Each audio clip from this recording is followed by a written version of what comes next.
நலம் ஆடும்படிவேல் அணி சேவல் என பாடும் பணியே பணியாய் அருள்வாய் தேடும் கையமா முகனை செருவில் சாடும் தனி யானை சகோதரனே யாமோதிய கல்வியும் எம்மறிவும் தாமே பெற வேலவர் தந்ததனால் பூமேல் வயல் போயரவை புணர்வீர் நாமேல் நடவீர் நடவீர் இனியே. திருவடியும் தண்டையும் சிலம்பும் சிலம்போடுருவ பொறுபடி வேலும் கடம்பும் தடம்புயும் மாறிரண்டும் மறுவடிவா நவதனங்கள் ஆறும் மலர்கண்களும் குருவடிவாய் வந்து என் உள்ளம் குளிர குதி கொண்டவே குருவடிவாய் வந்து என் உள்ளம் குளிர குதி கொண்டவே. திருச்சிற்றம்பலம்.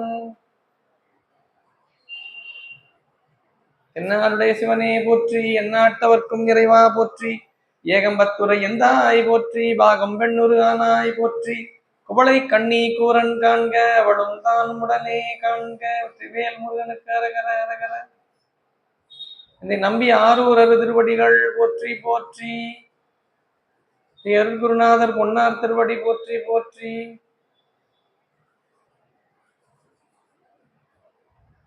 திருச்சிற்றம்பலம். நேசம் நிறைந்த உள்ளத்தால் நீளம் நிறைந்த மணிகண்டத்து ஈசனடியார் பெருமையினை எல்லா உயிரும் தொழை எடுத்து தேசம் உய்ய திருத்தொண்ட தொகை முன்பணித்த திருவாளன் வாசமலர் மென்கடல் வணங்க வந்த பிறப்பை வணங்குவான். திருச்சிற்றம்பலம். குருவருளும் திருவருளும் முன்னிற்க தொடர்ந்து நாம் சிந்தித்து வருகின்ற சுந்தரர் தேவாரம் வரலாற்று முறை என்கின்ற பகுதியை நம்முடைய சைவ சமய பக்தர்கள் சபையிலே மாதம் ஒரு முறை, வாய்ப்பு இருக்குமையான 2 முறை நாம் சிந்திப்பதற்கான குருவருள் நமக்கு வாய்ப்புள்ளது. அந்த முறையிலே நம்பி ஆரூரர் எனப்படுகிற சுந்தரமூர்த்தி நாயனாரை வெண்ணெய்நல்லூர் பெருமான் தடுத்து ஆட்கொண்டு திருவெண்ணெய்நல்லூரை தரிசித்து திருவெண்ணெய்நல்லூரிலே பித்தா பிறை சூடி என்கின்ற பதிகம் பதிகத்தை தொடர்ந்து அடுத்த தலத்துக்கு போறார். அவர் பிறந்த தலம் திருநாவலூர் என்கின்ற தலத்திலே திரு அவதாரம் செய்கின்றார். அங்குதான் அது பக்கத்துலதான் புத்தூர் என்கின்ற தலத்துலதான் அங்க திருமணம் ஏற்பாடாகிறது. இதெல்லாம் நம்ம பார்த்து வரலாம். திருமணம் தடைபடுகிறது. அதனால அந்த இடத்துக்கு பேர் என்ன, மணந்தவிர்ந்த புத்தூர்னே பேர். மணந்தவிர்ந்த புத்தூர்னு கல்யாணம் நின்று போச்சு இல்லை அந்த இடத்துல. வழக்கு அடிமை என்று பெருமான் தடுத்து ஆட்கொள்வதற்காக வருகின்றான். மறையவர் வேடத்திலே ஆட்கொள்ளுகின்ற இடம் எங்க ஆட்கொள்ளுகின்றான்? வெண்ணெய்நல்லூர். ஏன்னா வழக்கு வெண்ணெய்நல்லூர்ல தான் நடக்குது.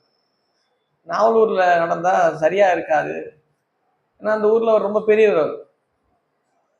சிவாச்சாரியார் மரபில் வருகின்றவர் நம்முடைய நம்பி ஆரூர். அது மட்டுமல்ல, நரசிங்க முனையரையர் என்கின்ற அந்த நாவலூர் மன்னருடைய வளர்ப்பு மகனாக வாழ்கின்றார். அந்த வாழ்க்கை அவர் பெரிய இடத்துல பதவியில் இருக்கிறவர்ல, பெரிய உயர்ந்த ராஜாவுக்கு மகனா வளர்றாருன்னா பாத்துங்க. தத்து எடுத்து வளர்க்கிறார் ராஜாவை. அப்ப அவருக்கு எதனா ஒண்ணு ராஜாவோட அந்த நாட்டு மக்கள் அதிகாரிகளுடைய ஆதிக்கம் இருக்கும்ல அவங்களுக்கு. அதனால அவர் என்ன பண்றாரு, சாமி என்ன சொல்லிட்டாரு, வழக்கு இங்க வேண்டாம், வழக்கு வெண்ணெய்நல்லூர்ல வச்சுக்கலாம். அந்த காலத்திலேயே இருந்திருக்கு. நம்ம ஊர்ல ஏதாவது பெரிய ஆளுக்கு ஏதாவது வழக்குன்னா இங்கேயே வச்சா கண்டிப்பா பிரச்சனை ஒண்ணு. வெளியூர்ல வழக்கு இப்ப நம்ம பாக்குறோம்ல, வெளியூர்ல சில பேர் வழக்கு நடக்குது, நம்ம ஊர்ல பெரியவர்கள். அத மாதிரி அந்த காலத்திலேயே இருந்திருக்கு. சுந்தரமூர்த்தி நாயனாருக்கே வழக்கு இந்த ஊர்ல வச்சீங்கன்னா நீங்க உங்களுக்கு இஷ்டத்துக்கு ஏதாவது பதில் சொல்லுவீங்க. ஏற்கனவே ஓலையை கிழிச்சு விட்டார் பிடிச்சவரு. வழக்கு வெண்ணெய்நல்லூர் வச்சுக்கலான்ட்டு வெண்ணெய்நல்லூருக்கு வழக்கு போயிடுது. அந்த வழக்கை ஆடி பெருமான் வெற்றி பெறுகின்றார். அந்த சாசனத்தை காட்டுகின்றார். இதுதான் அடிமை சாசனம் என்று அதை காட்டுகின்றார். அடிமை ஓலையை கண்டோன்னு சரி, அப்புறம் அடிமைன்னு அவருக்கு புடைய போயிடும். அதான் வெண்ணெய்நல்லூருக்கு பிறகு நாவலூர் செல்வதாக வரலாற்றில் ஒரு குறிப்பு. நாவலூர்ல அந்த பதிகம் நமக்கு இல்லை. இப்ப அடுத்ததாக பதிகமாக நமக்கு கிடைக்கப்படுறதுன்னா திருத்துறையூர் என்கிற தலத்துக்கு போற. திருத்துறையூர் என்கிற தலம் நீங்க நம்ம இது பாத்தீங்கன்னா நம்முடைய திருமுறைகள்ல நான் ஏற்கனவே குறிப்பிட்டிருப்பேன். திருமுறைகளை தொகுக்கின்ற முறை பார்த்தீங்கன்னா பன்முறையில திருமுறை தொகுத்திருப்பாங்க. ஏற்கனவே சொல்லியிருப்பேன் உங்களுக்கு கடந்த வகுப்புலயே. திருமுறை தொகுக்கும் போது நமக்கு இப்ப கையில் தவழுகின்ற சுந்தரர் தேவாரம் அப்படின்னு ஒரு புத்தகம் இருக்கும். அது எப்படி இருக்கும்னா திருமுறையில இருக்காது, திருமுறை பாங்கல் இருக்காது. அது எப்படி இருக்குன்னா தலைமுறையில இருக்கும். நீங்க தேவாரம் வாங்கி பார்த்தீங்கன்னா, ஞான சுந்தரமூர்த்தி நாயனார் தேவாரம்னு வாங்கி பார்த்தீங்கன்னா, சுந்தரமூர்த்தி நாயனார் தேவாரம் கீழே தலைமுறை அப்படி பிராக்கெட்ல போட்டிருப்பான். ஞான சம்பந்தர் தேவாரம் பிராக்கெட்ல தலைமுறை, நாவுக்கரசர் தேவாரம் கீழே தலைமுறைன்னு. தலங்களுக்கு ஒரு முறை, ஒரு ஒரு ஒரு அமைப்பு முறை இருக்கு. சைவத்துல தலங்களுக்குன்னு ஒரு அமைப்பு முறை. திருத்தலங்களுக்கு முதல்ல கோயில் தான். கோயில்னா முதல்ல சிதம்பரம், அதுக்கப்புறம் சீர்காழி, அப்படி அது ஒரு ஆர்டர் மெயின்டைன் பண்றாங்க. அருளாளர்கள் மூவருடைய பதியங்களையும் இந்த தலங்களுடைய ஆர்டர் அந்த முறையில துவக்குறாங்க. அதுக்கு பேர் தலைமுறைன்னு. இந்தந்த பண்கள்லாம் முதல்ல வரணும், இந்தந்த பண்ணலாம் இரண்டாவது வரணும், இந்தந்த பண்ணலாம் மூன்றாவது வரணும், ஒரு கட்டுப்பாடு இருக்கு, ஒரு முறை இருக்கு. அந்த முறையில தேவாரத்தை தொகுத்தாங்க. அது பேர் பன்முறை. இந்த ரெண்டும் இல்லாம வரலாற்று முறைன்னு ஒண்ணு. வரலாற்று முறைன்னா என்னன்னா, அந்த அருளாளர் ஆட்கொள்ளப்பட்ட பிறகு எப்படி சென்றார், அவர் வாழ்க்கை எப்படி அமைந்திருந்தது, அடுத்தடுத்து அதுதான் உண்மையானது இல்லையா? எப்படி போறாரு, அடுத்தது எங்க போறாரு, அடுத்தது எங்க போறாரு. அப்ப நாம அந்த வரலாற்று முறையை கடைபிடித்து அந்த முறையிலே நாம் தேவாரத்தை ஓதுவோமே ஆனால், இன்றைக்கு ரொம்ப அந்த மாதிரி பதிப்புகள் இல்லை. ஒரு சிலர் மட்டும்தான் அந்த மாதிரி வரலாற்று முறையில பதியங்களை அமைப்பு போடுறான், அந்த மாதிரி போடுறாங்க. பல பேர் போடுறது என்னன்னா தலைமுறையில தான் போட்டிருப்பாங்க. தவறு ஒன்றும் இல்லை, நம்ம அதை படிக்கிறது ஒன்றும் அது இல்லை. வரலாற்று முறையில படிக்கும் பொழுது நமக்கு அந்த வரலாறோடு பயணிப்பது தெரிக்கலாம். அந்த அருளாளரோடு நாம் உடனாகவே பயணிக்கலாம். சுந்தரமூர்த்தி நாயனாரோடவே கூடவே போற மாதிரி. முதல்ல வெண்ணைநல்லூர் வந்தார். வெண்ணைநல்லூருக்கு பிறகு துறையூர் வருகின்றார். திருத்துறையூர் என்கிற தலத்தில் வருகின்றார். திருத்துறையூர் என்கிற தலத்துல பதியம். இந்த பதியம் தான் இப்ப பார்க்க போறோம் நாம்.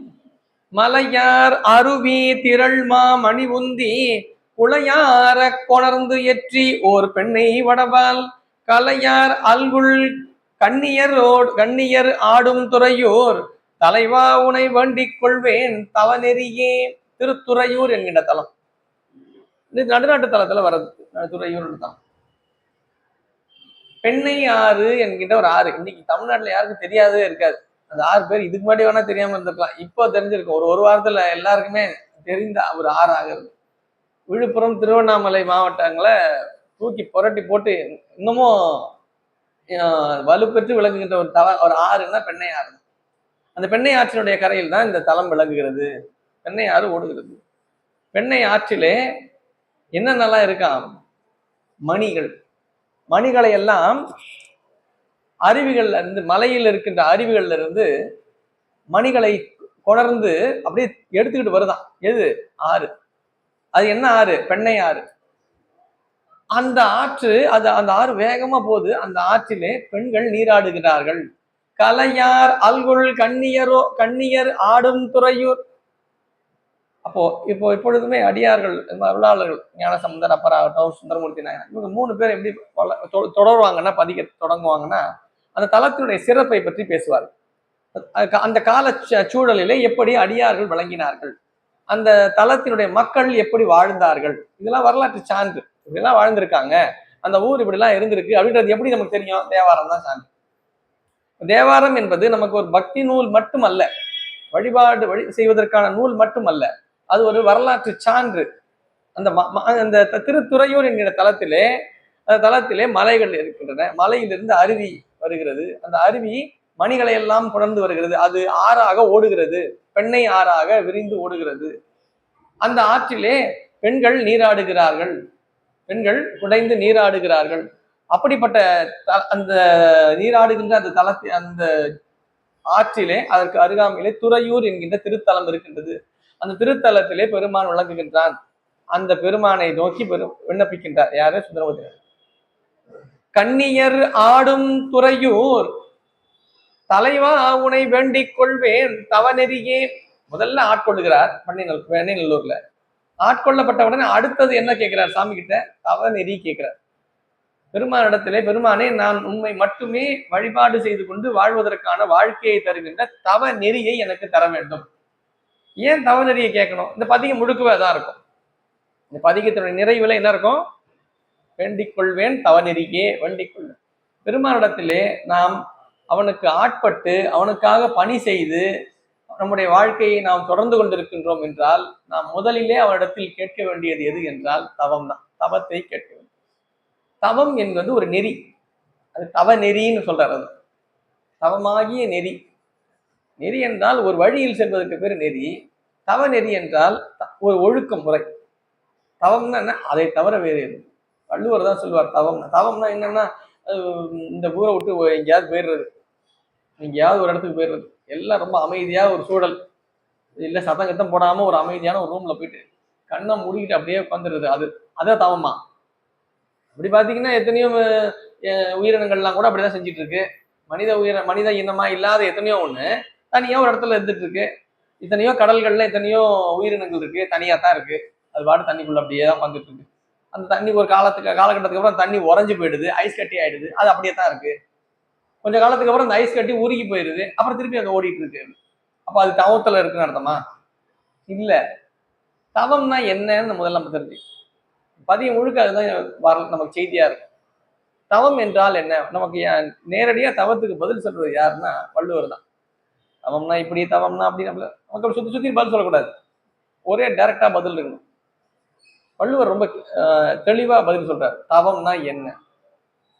உற்று நோய் நோன்றல் உயிர்க்கு உருகன் செய்யாமை அற்றே தவத்திற்கு உரு. தவம்னா ரெண்டு தான். என்ன தெரியுமா? எந்த உயிருக்கும் தீங்கு செய்யாம இருக்கு. உற்று நோய் நோன்றல். உற்று நோய் நோன்றல் என்றால் நமக்கு ஒரு துன்பம் ஏற்படுகிறது, நமக்கு ஒரு துன்பம் என்னமோ வச்சுப்போமே, துன்பம், மன துன்பமோ உடல் துன்பமோ என்னமோ துன்பம், யாரால பக்கத்துல இருக்கவங்களே யாரால இயற்கையினாலே ஏதோ வகையில நமக்கு ஒரு துன்பம் வருகிறது. துன்பத்திற்கு காரணம் யார்? நான் தான். துன்பத்திற்கு காரணம் யார்? நான் தான். நான் என்றோ செய்த தீவினையினுடைய பயனை இன்று நான் துன்பமாக அனுபவித்துக் கொண்டிருக்கின்றேன். இவரெல்லாம் காரணம் இல்லை, அம்மா சொல்லிக்கலாம் இவர் தான் அவர் தான். உண்மையிலேயே அது கிடையாது. என் துன்பத்துக்கு காரணம் யாரு? நான் தான். அதனால நான் அடுத்த நிலை என்ன? எந்த உயிருக்கும் தீங்கு செய்யாம. நம்ம துன்பத்துக்கு காரணம் நாம தான் இல்லைன்னு நினைக்கிறோம் வச்சுக்கலேன், என்ன பண்ணுவோம்? அடுத்தவங்க நினைப்போம். கரெக்டா? அடுத்தவங்க நினைச்சோம்னா அடுத்தவங்களுக்கு நம்ம என்ன பண்றோம்? ஒரு தீங்கு இழைக்கிறோம். நீங்க தாங்க பண்ணீங்கன்னு சொல்றோம். அப்பனா என்ன? அவங்க தான் பண்ணா. ஒரு துன்பம் நம்ம வந்து சேரும்போது உடனே நம்ம என்ன சொல்லிடுறோம்? நீங்க தாங்க அது காரணம். இப்போ நம்ம முதல் என்ன ஆகுது? நாம அந்த துன்பத்துக்கு காரணம் இல்லைன்றதை ஒத்துக்கிட்டோம். ரெண்டாவது, எதிர்க்க இருக்கிறவங்களுக்கு கஷ்டத்தை கொடுத்துட்டோம், நாமளா பண்ணிட்டோம் அப்படின்னு பாவம் மனசுல அவருக்கு ஒரு குறை வந்துடும்ல. அந்த உயிருக்கு ஒரு துன்பம், நாம ஏற்பட்ட துன்பம் நம்மளுக்கு இல்லைன்னு வேற சொல்ற. ரெண்டுமே தவத்துக்கு உரித்தானதே அல்ல. வள்ளுவர் சொல்றாரு, உற்று நோய் நோன்றல், என் துன்பத்துக்கு நான் தான் காரணம், வேற யாரும் காரணம். உயிருக்கு உருகன் செய்யாம, எந்த உயிருக்கும் தீங்கு செய்யாம அற்றே தவத்திற்கு. இதுதான் தவம். நாம் பெருமான் ஆட்கொள்ளப்பட்ட பிறகு ஞானசம்பந்தனை சுந்தரமூர்த்தி கேட்கிறார், பெருமானே எனக்கு தவ நெறி வேண்டும். ஏனென்றால் நாம் வழிபாடு செய்ய தொடங்கிவிட்ட பிறகு நம்முடைய வழிபாட்டை தொடர்ந்து கொண்டிருக்கும் பொழுது நமக்கு துன்பம் வந்து சேரும். நம்ம என்ன பண்ணுவோம்? உடனே அடுத்தவன் சொல்லிடுவோம். அப்படி சொல்லக்கூடாது. என்னத்துக்கு நான் தான் காரணம் என்ன நினைச்சிட்டு எந்த உயிர்களுக்கும் தீங்கு இழைக்காமல் இந்த பிறவியை இனிதே நான் கடக்க வேண்டும். இந்த பிறவியை நாம் இதுவரை எப்படி போச்சுன்னு தெரியாது, எப்படியோ போச்சு இது வரைக்கும். இதுக்கு பிறகாவது என்னுடைய வாழ்வு எப்படி அமைய வேண்டும்? உண்மை மட்டுமே நினைந்து வாழ வேண்டும், எந்த உயிருக்கும் தீங்கு செய்யாமல் விளங்க வேண்டும், என்னுடைய துன்பங்களுக்கு ஏற்படுகின்ற காரணம் நான் தான் என்பதை நான் உணர வேண்டும். இதுதான் தவம். இதுக்கு பேர் தான் தவம். இதைத்தான் நமக்கு சமயம் கற்றுத்தருகிறது.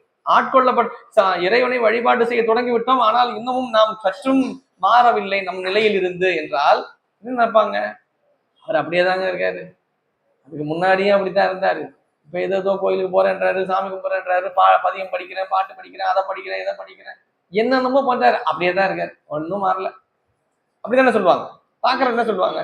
இப்போ ரொம்ப மாறிட்டார் சார், எதுவுமே ரொம்ப பிரச்சனை, யார்ட்டையும் கேட்டுக்கிறது இல்லை, பேசிக்கிறது இல்லை, ரொம்ப இதை பத்தி யார்ட்டையும் எதுவும் கோவப்படுறது இல்லை, யார்ட்டையும் எதிர்த்து பேசுறது இல்லை, ஒரு பாட்டு அமைதியா இருக்காரு, ஒரு பாட்டு பராச்சு. அப்புறம் என்ன ஆகும்? தவம். அந்த ஆன்மா தவத்திற்குள் சென்று விட்டது, அவனால் ஆட்கொள்ளப்பட்ட பிறகு தவ நெறியிலே விளங்குகிறது அப்படின்னு அர்த்தம். இதுதான் இங்க அதுதான் கேட்கிறாருங்க. தலைவா உனை வேண்டிக் கொள்வேன் தவ நெறியே. பெருமானிடத்திலே தவ நெறியை வேண்டுகின்றார். இரண்டாவது பதிவு. அடுத்தது, மத்தம் மத யானையின் வெண் மறுப்பு உந்தி முத்தம் கொணர்ந்து ஏற்றி ஓர் பெண்ணை படபால் பத்தரு பயின்று ஏத்தி பரவும் துறையோர் அத்தா உனை வேண்டிக் கொள்வேன் தவ நெறியே மத்த மத யானையின் வெண் மறுப்புந்தி. யானைகள் எல்லாம் கூட்டமாக விளங்குகிறது, ஆற்றில் நடந்து போயிட்டு யானை போகுது. யானையுடைய கொம்புகள்ல அடிச்சுக்கிட்டு நம்ம நினைச்சிட முத்து வந்து கடல்ல இருந்து கிடைக்குது இல்லையா? யானை தந்தங்கள்ல இருந்து கூட முத்து கிடைக்குமா? யானை தந்தத்தை அடுக்கி செல்வதனால் ஒரு முத்து பிறக்கிறதா. அந்த முத்துக்கள் எல்லாவற்றையுமே இந்த பெண்ணை ஆறு என்ன பண்ணுதான் அடிச்சுக்கிட்டு வருதான். அந்த அப்படிப்பட்ட பெண்ணை ஆறு அதை வடக்கு பக்கம், துறையூருடைய வடக்கு பக்கத்துல அந்த ஆறு ஓடிட்டு இருக்கு. இது பெண்ணை ஆறு. அப்படிப்பட்ட அந்த தளத்திலே பக்தர்கள் எல்லாம் என்ன பண்ணிருக்கிறாங்க, அதை பாருங்க, சொல்லு பாருங்க, பத்தர்னு போட்டிருப்பாரு. பக்தர், பக்தர்னு போட்டிருப்பாரு. பக்தர் கிடையாது. பக்தர் என்பது தமிழ்ச்சொல், பக்தன் என்பது வடமொழி சொல். நம்ம என்ன சொன்னா முக்தி கிடையாது, முக்தி தான். அதே மாதிரி பக்தி கிடையாது, பத்தி தான். பத்தியை செய்பவர்களுக்கு பத்தர்னு பேர். பத்தினா என்ன பொருள்? பத்தினா ஒரே சீரா. அந்த காலத்துல சொல்லுவாங்க பொருளை, அந்த பொருளை அப்படியே பத்தியா வச்சிருக்காங்க. இப்ப அந்த சொல் பழக்கத்துல இல்லை. பத்தியா கொஞ்சம் பழைய ஆளுங்களுக்கு தெரிஞ்சிருக்கும். கொஞ்சம் ஒரு 40-30 வருடங்களுக்கு முன்பாக இருக்கும் இந்த பத்தின்ற சொல்லு தெரிஞ்சிருக்கு. இப்ப வழக்கு சொல்லா இல்லை. பத்தினா ஒரு ஆர்டரா வச்சிருக்கு, ஒரே வரிசை, அது பேர் பத்தின்னு சொல்லுவாங்க. நம்முடைய வழிபாடும் ஒரே நெறியிலே விளங்க வேண்டும். அதனாலதான் அதுக்கு பேர் பத்தின்னு வச்சாங்க. அது பக்தின்னு இவங்க மாத்திக்கிட்டாங்க, பின்னாடி மாறி போச்சது. அது பேர் என்ன? பத்தி. அப்படி பத்தியோடு விளங்குபவருக்கு பேர் என்ன? பக்தர். அவர்கள் என்ன பண்ணுவார்களாம்? பயின்று ஏத்தி பரவும். பக்தர்கள் என்றால் என்ன செய்ய வேண்டும்? கோயிலுக்கு போகணும் சார், இதெல்லாம் போட்டுக்கணும், அதெல்லாம் செஞ்சுக்கணும், கோயிலுக்கு போயிட்டு வரணும். கோயிலுக்கு போறது மட்டும் இல்ல, அவனை வழிபாடு செய்வதற்கு மிக முக்கியமானது அவனை ஏத்த வேண்டும். அவனை ஏத்துதல் என்றால் அவன் புகழ் பாடல்களை பாட வேண்டும். பாடுதல் மட்டுமல்ல, பரவ வேண்டும். பாடுறதுன்னா அது கிடையாது. அது எப்படி சொல்லணும்? சத்தமா பாடணும். பத்தர் பயின்று ஏத்தி பரவும். பரவும்னு என்ன அர்த்தம்? நான் மட்டுமா கேட்கறது? எல்லாருக்கும் தெரிஞ்சுன்னா அவர் எல்லாருக்கும் அது பரப்பிட்டாரு சார் அது அப்படின்றாங்கல்ல. அப்புறம் என்ன அர்த்தம்? எல்லோரும் அறியும் வண்ணம் நாம் ஏத்த வேண்டும். அவனை ஏத்துதல் என்று எப்படி விளங்க வேண்டும்? எல்லோருக்கும் தெரியும். நாம செய்யறோன்றது, நாம் வழிபாடு செய்யும் பொழுது அவன் புகழை ஏத்தும் பொழுது நம்மை பெருமையா பேசல. நாம் பேசுவது யாரை? எல்லாவற்றுக்கும் மேலா விளங்குகின்ற பெருமானை நாம் பேசுகின்றோம், அவனை புகழ்ந்து ஏத்துகின்றோம். அது எப்படி விளங்க வேண்டும்? பரவ வேண்டும். அப்படிப்பட்ட அடியார் விளங்குகின்ற தலம் தான் துறையூர். பத்தர் பயின்று ஏத்தி பரவும் துறையூர். முதல்ல தலத்தினுடைய சிறப்பை சொன்னார். தலம் செழுமையாக விளங்குகிறது, செம்மையாக விளங்குகின்ற தலம். நீர்நிலைகள்ல செம்மையாக விளங்குகின்ற அந்த நீர்நிலைகளில் பெண்கள் நீராடுகிறார்கள். இன்னைக்கு குளத்துலயும் ஆத்துலயும் நீராடுறது யாரும் இல்லை. அந்த காலத்துல தான் நடந்திருக்குன்றாங்க. இயற்கையோடு இயைந்து அந்த தலத்து அன்பர்கள் வாழ்ந்தார்கள். இது சான்று. குளத்துல எல்லாம் குளிப்பாங்களாங்க? இப்போ இன்னும் 50 வருஷம் கழிச்சு போனா அப்படிதான் கேட்பாங்க. ஆத்துல எல்லாம் கூட குளிப்பாங்க அப்படின்வாங்க. இப்ப ஆத்துல குளிக்கிறது எப்படி என்ன அதிசயம் ஆயிரும். அப்படியே இப்ப எல்லாரும் சவரில் வீட்டுல பாத்ரூம் தான் குளிக்கிறோம். நம்ம எங்கேயாவது வெளியே போயிட்டா கூட ஒரு இடம் இருக்கு, இங்க அப்படியே குளிச்சுக்கலாம்னு வச்சு, இப்படியாவே குளிப்பாங்க. எப்படிங்க அப்படி குளிப்பாங்க? அவங்களுக்கு என்ன ரூம் வேணும், சவர் போட்டு ரூம் போட்டு அப்படியா குளிப்பாங்க. அவன் பெண்கள்லாம் நீராடுகிறார்கள் சொல்றாங்க. ஆண்கள் சொல்ல, பெண்கள்னே சொல்றாரு. கண்ணியர் ஆடும் துறையூர்ன்றார் முதல் பாட்டில். அப்படின்னா பெண்கள்லாம் ஆற்றிலே நீராடி கொண்டிருந்தார்கள். பெண்கள் அப்பனா என்ன அர்த்தம்னா, இது அந்த அந்த காலம் எப்படி விளங்கியது? பெண்களுக்கு பாதுகாப்பான காலமாக விளங்கியது. எல்லோரும் இயற்கையை ஒன்றி வாழ்ந்தார்கள். அடுத்த பாடல் வைக்கிறார். பக்தர் பக்தர் பயின்று ஏத்தி பரவும். பயின்று ஏத்துதல், ஏத்துதல் வேற, பயின்று ஏத்துதல்னா தெரிஞ்சுக்கிட்டு பாடணும், பயிற்சி எடுத்துட்டு பாடணும். ஏதோ போட்டிருக்குன்றதால் நானும் எடுத்து கடகடன்னு பாடிட்டு இருக்கிறது. பயிலுதல் என்றால் பயிற்சி மேற்கொண்ட பிறகு ஏற்பட பயிலுதல். பயிலுதல் அதுதான் பயிற்சி ஆகுது. அதுதான் பயின்று அப்படின்னு சொல்ற. பயிற்சின்னு என்ன அர்த்தம்? ஒருத்தர் சொல்லி தரணும், அவன் கேட்டுக்கணும். எப்படி பாடணுங்க? இப்படிதான் பாடணும், இப்படிலாம் பாடுங்க, இப்படிலாம் பாடினாதான் அது கரெக்டு.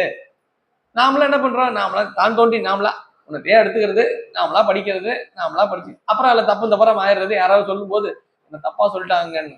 ஏன்? பயிற்சி இல்லை. பயிற்சி இல்லைன்னா என்ன ஆகும்? தக்க அன்பர் பயிற்சி இல்லாமல், குருநாதர் பயிற்சி இல்லாமல் நாம் அற நூல்களை கொடும்பொழுது என்ன ஆகும்? குழப்பம்தான் மிஞ்சம். ஒரு குறிப்பிட்ட நேரத்துக்கு மேல நம்மளால பயணிக்க முடியாது. என்ன பண்றது இப்ப புரியலங்கன்னு தலையை சொல்லி நிற்போம். காரணம் என்ன? ஒரு இடத்துக்கு போகணும், அந்த இடத்துக்கு எப்படி போகணும் நமக்கு தெரியாது. அப்ப நம்ம என்ன பண்ணணும்?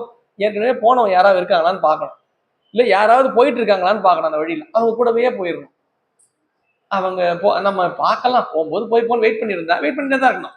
இல்ல நாமளாம் ஒரு வழியில போவோம், நான் குறுக்காயில போயிட்டு எங்கேயா நின்ற வேண்டியதுதான். எங்கேயாவது போய் நடுவில் போய் மாட்டிக்கிட்டு நின்றுட்டு என்ன பண்ணுவோம், அப்படியே பின்னாடி திருப்பி வந்து எனக்கு ரொம்ப கஷ்டப்பட்டு போனாங்க திருப்பி வந்துட்டாங்க, ஏன் போயிட்டு திருப்பி வரோம், ஏன்னா நான் தக்க துணை இல்லாமல் செல்வதனால் என்ன ஆயிடுச்சு, இங்க எதை சொல்றேன், அவனை ஏத்துவதற்கு கூட நமக்கு பயிற்சி வேண்டும். அப்படின்னா என்ன அர்த்தம், திருக்கூட்டத்தோடு விளங்க வேண்டும். பக்தன்னு சொல்லல, பக்தர்னு சொல்றாரு பாருங்க. பக்தர்னா ஒருத்தர் இல்ல, நிறைய பேரு. திருக்கூட்டத்தோடு அடியார்கள் விளங்கினார்கள். நம்ம மட்டும் தனியா கோயிலுக்கு போயிட்டு வர்றது, நாம மட்டும் போயிட்டு வந்து நம்ம வீட்டுல நம்ம குடும்பத்தை மட்டும் கூட்டு போயிட்டு கூட்டு அது கிடையாது. பக்தர்கள் அது கிடையாது. பக்தர்கள் தான் திருக்கூட்டத்தோடு விளங்க வேண்டும். நம்ம ஒரு டைம் இருக்குது, நம்ம வண்டி வச்சிருக்கோம், நம்ம பாட்டு போயிட்டு வந்துடும், நாங்க அப்படியே கோயிலுக்கு திருத்தல யாத்திரை போயிட்டு, அது திருத்தல யாத்திரை, அது வீட்டுல போயிட்டு வர்றதுதான். தல யாத்திரைன்னா அடியார்களோடு செல்வதுதான் தல யாத்திரை இல்லையா. திருக்கூட்டத்தோடு செல்லும் அடியார் திருக்கூட்டத்தோடு ஒவ்வொரு அடியார்களும் ஒவ்வொரு மனநிலையில் விளங்குவார்கள், ஒவ்வொரு பக்குவத்தில் விளங்குவார்கள். அவர்களோடு எல்லோரோடும் நாம் இயைந்து அவரோடு ஒன்றி நாம் செல்வதற்கு பேர் தான் என்ன, திருத்தல பயணம். அவர்களுக்கு பேர் தான் பக்தர்கள்னு பேர். அவர்கள் பத்தியாக விளங்குவார். ஒரு சேரமா இருப்பாங்க. நம்ம எல்லாரும் போயிட்டு இருப்போம், நம்ம எல்லாம் ஒரு பக்கமா போயிட்டு இருப்போம், ஒரு கூட்டமா கொஞ்சம் பேர் போயிட்டு இருப்பாங்க. அவங்க எல்லாம் பெருமான் திருநாமங்களை ஏற்றி கொண்டு அவனை வழிபாடு செய்து கொண்டே போவோம். நம்ம பார்க்கும்போது என்ன பண்ணுவோம், நம்ம தனியா தான் போயிட்டு இருப்போம், நம்ம அவங்களை பார்த்த உடனே டக்குன்னு நின்றுடுவோம். ஏன், எல்லாம் ஒரே மாதிரி போயிட்டு இருக்காங்க, அடியார் கூட்டமா போயிட்டு இருக்காங்க, நம்ம டக்குன்னு தெரியுது இல்ல. ஏன் தெரியுது நமக்கு, அவருடைய வாழ்கின்ற முறை நமக்கு அவருடைய காட்டுது, தோற்றம் நமக்கு என்ன பண்ணுது, அவர்கள் ஒன்று சேர்ந்து விளங்கி ஒரு நெறியிலே விளங்குகின்றார்கள், ஒரு மனநிலையிலே அவர்கள் அனைவரும் செல்லுகின்றார்கள். இடத்துக்கு தலைப்பயணமா போயிடுறது, அங்க கொஞ்சம் பேர் நிக்கிறது, இங்க கொஞ்சம் பேர், அது திருக்கூட்டம் சொல்லுவாங்க. அவன் தனித்தனியா வந்தாங்க, தனித்தனியா பார்த்து தனித்தனியா, அப்படி போக கூடாது. ஒரு நெறியிலே நாம் செல்ல வேண்டும். அவர்களுக்கு பேர் தான் பக்தர்கள்னு பேரு. பக்தர்கள் பயின்று ஏத்தி பரவும் துறையூர். அப்படிப்பட்ட துறையூர் பெருமாள் இடத்துல என்ன கேட்கிறாரு, அத்தா, அத்தன் என்றால் தனக்கு நெருக்கமானவன் பொருள்.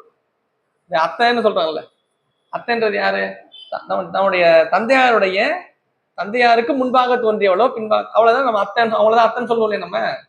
அப்ப நமக்கு மிகவும் நெருக்கமானவர்கள், அதுதான் அத்தன். அத்தா அத்தா என்று சொல்லுவ. அத்து அப்படின்னா நம்ம விட்டு நீங்காதவர்கள் பேரு. ஒரு சித்தாந்தம் அத்துவிதம்னு சொல்லுவாங்க. அத்துவிதம் பிரிப்பின்றி இருக்க நிலைக்கு பேர் என்ன, அது பேர் அத்துவிதம்னு. இங்க அத்தா என்றால் நம்மை விட்டு என்றுமே பிரியாதவன் பெருமான், நமக்கு எப்பொழுதுமே நம்மை விட்டு, உயிரை விட்டு இறைவன் என்றுமே நீங்காதவன். அதெல்லாம் தெரிஞ்சு, உயிரை விட்டு இறைவன். அத்தா உனை வேண்டிக் கொள்வேன் தவநெறியே, கந்தம் கமழ் கார் அகில் சந்தனம் முந்தி செந்தன் புனல் வந்து இழி பெண்ணை வடபால் மந்தி பலமா நடமாடும் துறையூர், எந்த ஆயுனை வேண்டிக் கொள்வேன் தவநெறியே. துறையூர் என்கின்ற தலத்துல நம்ம என்னென்னமோ பார்த்தோம். இப்ப பாருங்க, கந்தம், கந்தம்னா வாசனை மிக்க, வாசனை கமழ்கின்ற அகில். அகில் என்பது ஒரு வாசனை பொருள். நீங்க கடையில கேட்ட அகில்னு கேட்டா கொடுப்பாங்க, நீங்க நாட்டு மருந்து கடையெல்லாம். ஒரு வாசனையான ஒரு மரம், ஒரு குச்சி மாதிரி இருக்கும், சின்ன சின்ன சருகா இருக்கும். அதை நீங்க போட்டு இது பண்ணீங்கன்னா, எரிச்சிங்கன்னா வச்சுங்களேன், ஒரு வாசம் வரும். தண்ணியில போட்டு தண்ணி தெளிச்சு தண்ணி வாசம் வரும். அந்த அகில் மரங்களையும் சந்தன மரங்களையும் அடித்து கொண்டு செல்லுதான் எது, நீர். இந்த ஆறு அடிச்சுட்டு போதான். கார் அகில் கமழ் காரகில் சந்தனம் முந்தி செந்தன் புனல் வந்து இழி, நீர் அந்த அங்கிருந்து ஓடி வருகின்ற அந்த நீர் என்ன பண்ணுதான், சந்தனத்தையும் அகிலையும் அடித்து கொண்டே வருகிறது. அப்போ ஒரு தண்ணியில் அடிச்சுட்டு வரும்போது என்ன, வாசனை மிக்க ஒரு சருகு மேல தண்ணி பட்டா என்ன ஆகும், தண்ணி வாசமா வரும்.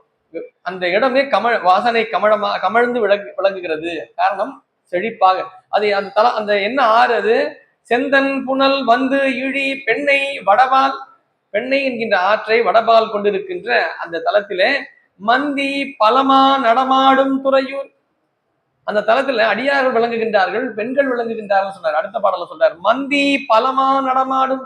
மந்தின்னா பெண் குரங்குக்கு மந்தின்னு பேரு. பெண் குரங்குக்கு, குரங்குன்னா பொதுவாக ஆண் குரங்கு தான். மந்தின்னு சொன்னா அது பெண் குரங்கு குறிக்கிறது. மந்தி பலமா குரங்குகள் நடனம் ஆடிக்கொண்டிருக்கின்றன. பெண்கள் நடனம் ஆடுகின்றார்கள். குரங்கு எப்படி நடனம் ஆடும், குரங்கு நடனம் ஆடாது. குரங்கு எப்போ நடனம் ஆடும்னா, யாராவது ஆடிட்டு இருந்தாங்கன்னா, அது தூரமா இருந்ததுன்னா அதுவும் அதை மாதிரி ஆடும். அப்பாங்க பெண்கள் நடனம் ஆடிக்கொண்டிருக்கின்றார்கள். அங்கு நடனம் ஆடுவதை பார்த்து மந்தி பெண் குரங்குகளும் என்ன பண்ணுதான், நடனம் ஆடுகின்றன. அந்த தலத்திலே ஒரு உயிரினம் குரங்கா விலங்கு கூட அவனை வழிபடும் முகத்திலே அமைகிறது. அப்படிப்பட்ட தலத்தை விளங்குகின்ற பெருமானே, எந்தாய் உனை வேண்டிக் கொள்வேன் தவநெறியே, அரும்பாரந்தன மல்லிகை சண்பகம் சாடி சுரும்பார கொணர்ந்து எற்றி ஓர் பெண்ணை வடபால் கரும்பார் மொழி கண்ணியர் ஆடும் துறையூர் விரும்பா உனை வண்டிக் கொள்வேன் தவநெறியே அரும்பாந்தன. செடி இப்ப நம்ம மரங்கள்லாம் பார்த்தோம். அடுத்தது செடி. மல்லிகையும் சண்பகமும் அங்கு செழித்து ஓங்கு வளர்ந்து கொண்டிருக்கின்றன. அந்த மல்லிகையும் சண்பகத்தையும் பெண்ணை யார் என்ன பண்ணுதான் மேலே அடித்து கொண்டு போகுதாம். அப்ப அந்த அது இன்னும் எப்படியா இன்னும் வாசனை கமல் இல்லையா? மல்லிகை அரும்பு ஆர்ந்தன மல்லிகை சண்பகம் சாடி சுரும்பார கொணர்ந்து ஏற்றி ஒரு பெண்ணை வடபால் கரும்பார் மொழி கண்ணியரோடும். அந்த தளத்தில் அப்படிப்பட்ட செழிப்பாக மல்லிகையும் சண்பகத்தையும் அடித்து வருகின்ற பெண்ணையை வடபால் கொண்டிருக்கின்ற அந்த தளத்திலே பெண்கள் எப்படிப்பட்ட பெண்களா? கரும்பார் மொழி, இனிமையான மொழியை பேசுகின்ற பெண்கள் அங்க என்ன பண்றாங்களா? கண்ணியர் ஆடும் துறையூர், பெண்கள் நடனம் ஆடிக்கொண்டிருக்கின்றார்கள். வந்து ஏன் ஆடுன்னு தெரியுதா? அங்க பெண்கள் நடனம். அடுத்த பாடல்ல பெண்கள் ஆடும் துறையூர். எப்படிப்பட்ட பெண்கள் என்றால் அவர்கள் இனிமையான மொழியை பேசுபவர்கள், கோவப்பட மாட்டாங்களாம். பெண்கள் எப்படி விளங்கணும்? கரும்பார் மொழி. கரும்புனா கரும்பு இனிப்பா இருக்கும் இல்லையா? அவர் எப்படி விளங்குவார்கள்? இனிமையான மொழிகளை பேசுபவர்களாக விளங்குகின்ற பெண்கள் அந்த தளத்திலே நடனமாடி கொண்டிருக்கின்றார்கள். அவர்களால் விரும்பப்படுபவனாக படுமான் விளங்குகின்றான். விரும்பா பேர் என்ன சொன்ன? விரும்பா. சாமிக்கு விரும்பான்னு பேர் வைக்குமா? நான் சொல்ல விரும்பா உன்னை வேண்டிக் கொள்வேன். அவன் உயிர்கள் மீது என்றுமே விருப்பம் கொண்டவன். உயிர்கள் மீது என்றுமே விருப்பம் கொண்டவன் பெருமான். அதெல்லாம் விரும்பா. பேராசை வாரியனை பாடுதுங்கான் அம்மானா என்றார் மணிவாசகர். பேராசை அவனுக்கு இருக்கிறதுல ரொம்ப பெரிய ஆசையா என்னன்னா, எல்லா உயிர்களும் என்றாவது கடை தேர் விடாதா? எல்லா உயிர்களும் கடை தேர் விடாதா? அது அவனுடைய விருப்பமாக விளங்குமா? அப்படிப்பட்ட விருப்பத்தை உடைய விரும்பா. விரும்பா என்றால் அவர்கள் எந்த பொருளையும் விரும்ப மாட்டான், உயிர்களினுடைய உயர்ந்த நிலையை விரும்புவான். அதான் விரும்பா உன்னை வேண்டிக் கொள்வேன் தவநெறி. அவனை விரும்பாத யாரா இருக்காங்களா? சில பேர் இருப்பான் கடவுள் மறுப்பாளர்களும் சில பேர், அவனுக்கு சாமியெல்லாம் பிடிக்காது. ஆனால் எப்பொழுதுமே எல்லா உயிர்களையுமே அவன் விரும்புகின்றான். எல்லா உயிர்களையுமே அவன் ஆட்கொள்ள காத்து கொண்டிருக்கின்றான். ஆனால் அது அந்த பக்குவத்தில் விளங்குகிறதா என்றால் இல்லை. பக்குவத்தில் இப்போ ஒரு செடி இருக்கு, ஒரு செடியில நிறைய மொட்டு இருக்கு. காலையில வெயில் வந்துருது, எல்லா மொட்டுகளுமா பூத்துருதா? இல்லையே. சிலது பட்டு நினைச்சு கீழே விழுந்துருது, சிலது அப்படியே நிக்குது, சிலது மட்டும் தான் பூத்து நிக்குது. எது பூத்து நிக்குது? எது பக்குவமா இருக்கோ அது பூத்து நிற்கும். பக்குவம் இல்லாதது இன்னொரு நாளுக்கு காத்துக்கிட்டு இருக்கும். அவனுடைய அருளை பெறுவதற்கு பல ஆன்மாக்கள் காத்து கொண்டிருக்கின்றன. விரும்பி கொண்டிருக்கின்ற ஆன்மாக்களை அவன் உடனே ஆட்கொள்ளுகின்றான். இனி வருகின்ற பக்குவத்தை இனி பெறுகின்ற ஆன்மாக்களுக்காகவும் அவன் காத்து கொண்டிருக்கின்றான். நாளைக்கு வரும் போல இருக்கு, உட்கார்ந்துட்டு இருக்கான். விரும்பா உன்னை வேண்டிக் கொள்வேன் தவநெறியே பாடார்ந்தனமாவும் பலாக்களும் சாடி நாடார வந்து எற்றி ஓர் பெண்ணை வடவால் மாடார்ந்தன மாளிகை சூழ் துறையூர் வேடா உனை வண்டிக் கொள்வேன் தவநெறியே பாடார்ந்தன மாவும் பலாக்களும். பலா மரங்களையும் மரங்களையெல்லாம் அந்த இடத்துல அந்த பெண்ணையாறு அடித்து கொண்டு வருகிறான். பனக்கை மரம், பலா மரம், இதெல்லாம் அந்த பாடார்ந்தன சொல்றாரு. படார்ந்தனமாவனா ஒரு பனை மரம் போல அந்த மரங்களையும் பலா மரங்களையும் அடிச்சுக்கிட்டு வருதான் அந்த பெண்ணையாறு. இவ்வளவு வேகமா வந்துட்டு இருக்கு பாருங்க. இப்ப பார்த்தா தெரியுது அப்படிதான் அடிச்சுட்டு போய் எவ்வளவு வேகமா அடிச்சுட்டு போயிருக்கு. இப்ப இவ்வளவுத்தையும் இந்த ஆறு தான் அடிச்சு போயிருக்கு. அது அந்த அந்த தளத்தினுடைய வெளிப்பகுதியிலே அந்த ஆறு வடக்கு பக்கமாக ஓடுகிறது. நாடார்ந்து வந்து எற்றி நாடார வந்து எற்றி ஓர் பெண்ணை வடபால். பெண்ணை என்பது பெண்ணை யாரதான் சொல்லிட்டு இருக்காரு வரதக்கூடாது பாட்டுல. மாடார்ந்தன மாளிகை சூழ். அந்த தலம் இப்போ தலத்துல இருக்கிற உயிர்களையும் உயிரினங்களையும் பெண்களையும் சொல்றாரு. அந்த தலம் எப்படி திறமா இருக்கு? அங்க மாட மாளிகை விளங்குகின்றன. மாட ஆர்ந்தன மாளிகை சூழ் துறையூர். ரொம்ப செல்வ செழிப்பாத்தான் துறையூர் இருந்திருக்கு. திருத்துறையூருடைய தலம் மிகுந்த செல்வந்தர்கள் வாழ்கின்ற தலமாக விளங்குகிறது, விளங்கி கொண்டிருக்கின்றது. மாடார்ந்தன, மாடுனா செல்வம், மாடுனா செல்வம். மாடார்ந்தன மாளிகை சூழ் துறையூர் வேடா உனை வண்டி. அப்படிப்பட்ட தலத்தில் விளங்குகின்ற பெருமானே வேடா. வேடா என்றால் வேடத்தை புரிபவன். யார் வேடத்தை புரிவான்? யார் ஒவ்வொரு உயிர்களுக்காகவும் ஒவ்வொரு நிலையிலே வந்து ஆட்கொள்ளுகின்றானோ அவனுக்கு பேர் என்ன? என்னை ஆட்கொள்வது போலவே இன்னொரு ஆட்கொண்டிருப்பாரா? ஞான சம்பந்தரை ஆட்கொள்வது போலவே மணிவாசகர் ஆட்கொண்டாரா? ஞான சம்பந்தரை ஆட்கொள்வது போல சுந்தரமூர்த்தி ஆட்கொண்டாரா? இல்ல அப்பர் பெருமானை ஆட்கொண்டது போலவே மணிவாசர் ஆட்கொண்டா இல்ல. ஒவ்வொருத்தருக்கும் எப்படி வராரு, ஒவ்வொருத்தருக்கும் ஒரு மணி ஞானசம்பந்தர் ஆட்கொள்ளும் பொழுது பாலை கொடுத்து அம்மையாக வந்து ஆட்கொண்டார். ஞானத்தினுடைய நாவுக்கரச பெருமானை சூளை கொடுத்து ஆட்கொண்டார். நோயாக வந்து ஆட்கொண்டார். நம்ம நம்பி ஆரூரரை வயோதிகராக எழுந்தருளி ஆட்கொண்டார். மணிவாசக பெருமானை அந்தனர் வேடத்தில் இருந்து ஆட்கொண்டார். ஒவ்வொருவரையும் ஆட்கொள்ளும் பொழுது ஒவ்வொரு வடிவத்தை பெருமான் எடுக்கின்றார். அப்ப அவன் ஒவ்வொரு இடத்துக்கும் ஒவ்வொரு வர்றார் சார். அவர் நினைச்சா ஒரு வேஷம் போட்டுப்பார் சார். அவரு நினைச்சா ஒவ்வொரு வேஷம் போட்டுப்பார் இல்லையா? எந்த இடத்துக்கு தேவையோ அந்த இடத்துக்கு ஒரு வேஷம், அந்த இடத்துக்கு எப்படி வேணுமோ அந்த இடத்துல அப்படி வருவார். திடீர்னு பார்த்தா திருக்கச்சூர் வருவாரு, சுந்தரமூர்த்தி நாயனாருக்கு பசிக்குது நம்பர் சுந்தரமூர்த்தி அதுக்கு ஒரு வேஷம் போட்டு வந்துருவார். அப்படி வேஷம் போட்டு எப்படி வரணும்? ஒரு அந்த தளத்தில் விளங்குகின்ற ஒரு அந்தனராக வந்து அந்தனர் எல்லா வீட்டுக்கு சென்று பிச்சை ஏற்று அந்த பிச்சையை அவருக்கு தருகின்றார். அந்த வடிவம் எங்க வந்துடுது? அவருக்கு என்ன தோணுச்சோ டக்குன்னு வந்துட்டாரு அவர்.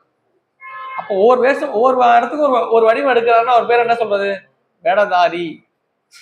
வேஷம் போடுறவங்க சொல்றோம்ல, உண்மையா வேஷம் போடுறது யாருன்னா சாமி தான். ஒவ்வொரு உயிருக்காக ஒவ்வொரு ஆன்மாவிற்காகவுமே ஒரு வடிவத்தை எடுத்துக் கொள்ளுகின்றான். அவனுக்கு பேர் என்ன? வேடா. அது ஒரு வேடா. இன்னொன்னு, உயிர்களினுடைய துன்பங்களை எல்லாம் அவன் விடச் செய்கின்றான், வீழ்த்துகின்றான். உயிரினுடைய துன்பத்தை அவன் வீழ்கின்றான். வீழ்கின்றான் என்ன பண்ண? அதெல்லாம் இல்லாம பண்ணிடுறான். அப்ப அவன் என்ன சொல்லுவோம்? ஒரு விலங்கு வருகிறது, அந்த விலங்கு துன்பத்தை நமக்கு தர இருக்கிறது. அந்த விலங்கு என்ன பண்றான்? ஒருத்தன் நம்மளால விலங்கு பார்த்தா என்ன பண்ணுவோம்? ஓடி போயிடுவோம். ஆனா ஒருத்தன் இருக்கான், அவன் இதை பார்த்து விலங்கை பார்த்து பயப்பட மாட்டான். என்ன பண்ணுவான்? விலங்க ஒரு அம்பு எடுப்பான், வச்சு ஒரு இழு இழுப்பான், அது மேல பட்டுரும், அது இறந்து போயிடுச்சு, அவ்வளவுதான். இந்த மாதிரி கொடிய விலங்குகளை எல்லாம் என்ன பண்ணுவாங்க? வேட்டை ஆடுவார்கள். அவருக்கு பேர் என்ன சொல்லுவோம் நம்ம? வேடன். அவனுக்கு வேடன் தானே பேரு. வேட்டுதலை செய்பவனுக்கு பேர் என்ன? நம் உயிர்களுக்கு இருக்கின்ற துன்பங்களை எல்லாம் அவன் வேட்டுவை செய்தனால் அவனுக்கு பேர் என்ன?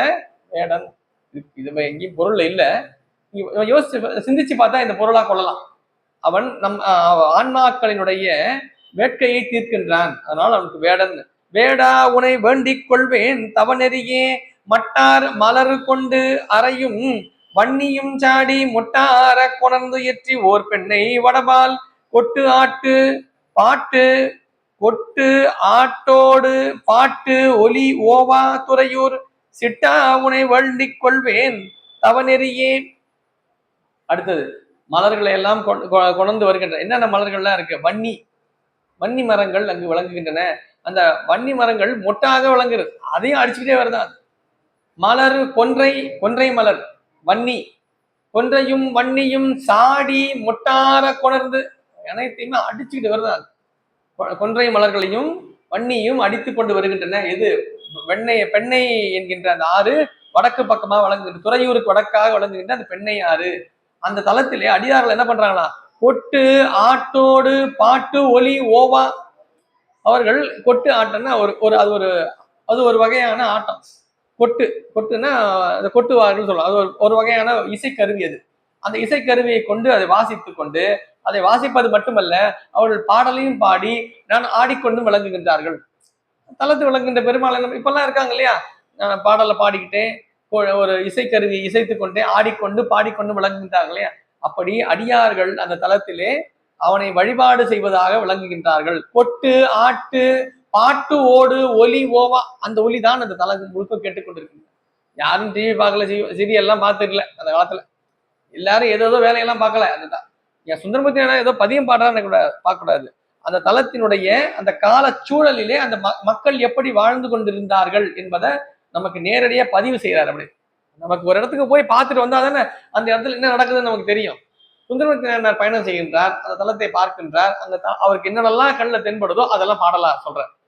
ஞானசம்பந்தர் போறார், அந்த மாதிரி பாக்குறாரு, அங்க என்னென்னலாம் அவருக்கு தெரியுது, அவர் எதெல்லாம் பாக்குறாருன்றதுதான் நம்ம பார்க்கணும். கோயிலுக்கு போய் நேரா சாமியை கும்பிடுறது மட்டும் இல்ல வழிபாடு. எந்த தளத்திற்கு செல்லுகின்றமோ அந்த தளத்தையும் நாம் சுற்றி பார்க்கணும். அந்த தளத்திலிருந்து நாம் பல வகையாக பல செய்திகளை கற்றுக்கொள்ளலாம். நம்ம கோயிலுக்கு போய் சாமி கும்பிடுறது மட்டும்தான் வழிபாடுன்னு கிடையாது. வழிபாடு என்பது எப்படி அமையும்னா, தலம், தீர்த்தம், மூர்த்தம் மூன்றுமே நமக்கு முக்கியம். ஒரு தரிசனம் வழிபாடு என்பது எப்படி அமையணும்? மூணா இருக்கும். ஒரு தலம், அந்த தளத்தில் இருக்க தீர்த்தம், குளம் முக்கியம், குளம் இருக்கணும், அது தீர்த்தம். தலம், தீர்த்தம், மூர்த்தம். அப்புறம் கோயில் உள்ள.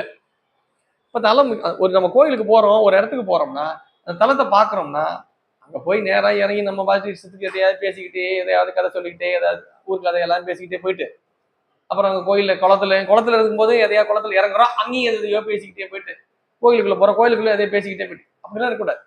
அந்த தலத்திற்கு செல்லும் பொழுது அந்த தலத்தை நாம் இது இந்த அருளாளர் இந்த பயணித்த தலம், திருவடி தோய்ந்த தலம், இந்த தலத்தை முதல்ல வணங்கிடும். தலத்துக்குள்ள என்ட்ராகும் போதே பயணிக்கிறோம், ஏதோ ஒரு தலத்துக்கு போறோம், நம்ம மயிலை செல்லுகின்றோம், திருவொற்றியூர், இதெல்லாம் பாடல் பெற்ற தலம் இல்லையா? தலத்துக்கு போகும்போது நம்ம என்ன பண்ணணும், பெருமான் உரைகின்ற பகுதி தலம், தலத்திற்குள் செல்லுகின்றோம். இந்த தலத்தினுடைய உள்ளதான் கோயில் இருக்கு. அதுக்குள்ள போகும்போதே நம்ம என்ன பண்ணோம், ஒரு பக்தியோட, பக்தி எங்க தொடங்கிடணும், அந்த தலத்துக்குள்ள போகும்போதே இருக்கணும். நமக்கு கோயிலுக்குள்ள போய் நமக்கு அறுவரை கிட்ட போய் சாமி கிட்ட கையெடுத்து கும்பிட்றதா இல்ல, வழியில பல்வேறு இடங்கள்ல பெருமான் நமக்கு துணையா வணங்குவார். எங்க எந்த காட்சியை கொடுப்பாருன்னு தெரியாது. குறிப்பை உணர்ந்து கொண்டே நாம் வழிபாடுகளை தொடரணும். நாம் ஏதோ செய்யும் போது நம்ம கிட்ட போய் நிற்கும் போதுதான் வழிபாடு நினைக்கக்கூடாது. பயணம் என்று தொடங்கி விட்டாலே அது எப்படி இருக்கணும், அது அங்கிருந்தே பெருமான் நம்மை ஒவ்வொரு கணமும் நம்மை நெறிப்படுத்தி கொண்டிருக்கின்றான் உணரணும். அதுதான் சொல்றாரு. ஒவ்வொரு தலங்கள்ல என்னன்னா கொட்டு ஆட்டு பாட்டு ஒலி ஓவா, ஒரு பாடல்களும் ஆடல்களும் கொட்டும் அடித்து கொண்டு அங்கு அடியார் பெருமக்கள் வழங்குகின்றார்கள். அப்படிப்பட்ட தலத்திலே வழங்குகின்றான் பெருமான். சிட்டன் என்றால் சித்தன் சொல்றல, அத சித்தன் சொல்ற. அவன் இங்க சாமிக்கு பேரே பாத்தீங்கன்னா பெருமானோட பேரு சிஷ்ட குருநாதர்னு பேரு. அது சிஷ்டன்னு வடமொழி சொல் போட்டிருப்பான், இஷ்ய போட்டிருப்பான், தமிழ் சொல்ல சிட்ட குருநாதர்னு பேர். சிட்டன் என்றால் அதாவது மேலா எல்லாவற்றுக்கும் மேலான நிலையை விளங்குபவன், அதான் சிட்ட குருநாதர்னு போட்டிருப்பாரு. குருநாதர் தான் தவத்திற்குள் ஆன்மாவை ஆட்படுத்துவது யாருன்னா குருநாதர் தான். அதனாலதான் இரண்டாவது தலமா தவநெறி வெண்டுகின்றார். தவநெறி வேண்டுகின்ற தலத்தின் பெருமான் யாருன்னு பார்த்தா சிட்ட குருநாதர்னு பேரு, அம்பாள் சாமி பேரு. பசுபதீஸ்வரர்னு சொல்றாங்க, இல்லைன்னா தேவி பேர் வந்து பூங்கோதை அம்மைன்னு பேர், தூய தமிழ் சொல் பூங்கோதை அம்மை. அடுத்த பாடல் சொல்றாரு பாருங்க, இந்த அந்த தலத்தில் விளங்குகின்ற பெருமானிடத்துல என்ன கேட்கிறான், சிட்டா உனை வேண்டிக் கொள்வேன் தவநெறியே. அடுத்தது மாதார் மயிர்பீலியும் வெண் நுரையும் உந்தி தாதார கொணர்ந்து எற்றி ஓர் பெண்ணை வடபால் போது ஆர்ந்தன பொய்கைகள் சூழ் துறையூர் நாதா உனை வேண்டிக் கொள்வேன் தவநெறியே. அது மட்டுமல்ல, அந்த தலத்திலே மயில்கள் நிறைய இருக்கு. மயில்கள் வயல்வெளிகள் அதிகம் இருந்தா மயில் இருக்கு. நான் நினைச்சிருக்கோம் மயில்லாம் எங்கேயோ ஏதோ கூண்டுக்குள்ளதான் இருக்குன்னு நினைச்சிட்டோம். மயில்கள் எங்க அதிகம் விளங்குன்னா, இங்க நீங்க வடக்கு தெற்கு பக்கம் நிறைய தலங்கள் போனீங்கன்னா நிறைய மயில்களை பார்க்கலாம். எங்க தெரியுமா, வயல்கள் இருக்கிற இடத்துல நடுவில் உட்காந்துட்டு இருக்கோம். உள்ள உட்காந்து நாங்க நிறைய இடத்துல பயணிக்கும் போது, அடியார் கூட்டத்தோடு பயணிக்கும் போது நிறைய இடத்துல பார்த்துக்கிறேன். வயல்வெளி கூட அது பாட்டு உட்காந்துட்டு இருக்கோம். அது ஆண் மயில் பெண் மயில் எல்லாமே அப்படியே வயல்வெளியில விளங்கும். எங்கு செழிப்பாக விளங்குகின்றதோ அந்த இடத்துல மயில்கள் விளங்கும். அதை கொண்டு வந்து கூண்டுல போட்டு வச்சுட்டு தூரத்துல வந்து இதான் மயில் மயில் காமிச்சிட்டு இருக்கும். அது எப்படி விளங்கணும், அது பாட்டு இயற்கை சூழல அது பாட்டு வெளியில ஓடணும். பறவைகளையும் வளர்க்கும் போது அப்படிதான் வளர்க்கணும். நம்ம கூண்டுலயே போட்டு வளர்க்கக்கூடாது.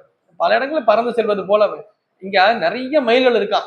எப்படி நிறைய மயில்கள் இருக்குன்னு சொல்றாருன்னா, மயில்கள் நிறைய விளங்குகின்றன, அதற்கு நிறைய பெரும் தோகையோடு ஆண் மயில்கள் இருந்தன. ஆண் மயிலுக்கு தான் தோகை இருக்கும், பெண் மயிலுக்கு தோகை இருக்கு. அந்த ஆண் மயில்கள் தோகை எவ்வளவு பெரிய தோகையா இருந்தா அந்த தோகை காத்தடிக்குது, காத்துல தோகையில இருக்க மயில் ரெக்கல என்ன ஆகும், கீழே விழுந்துரும்.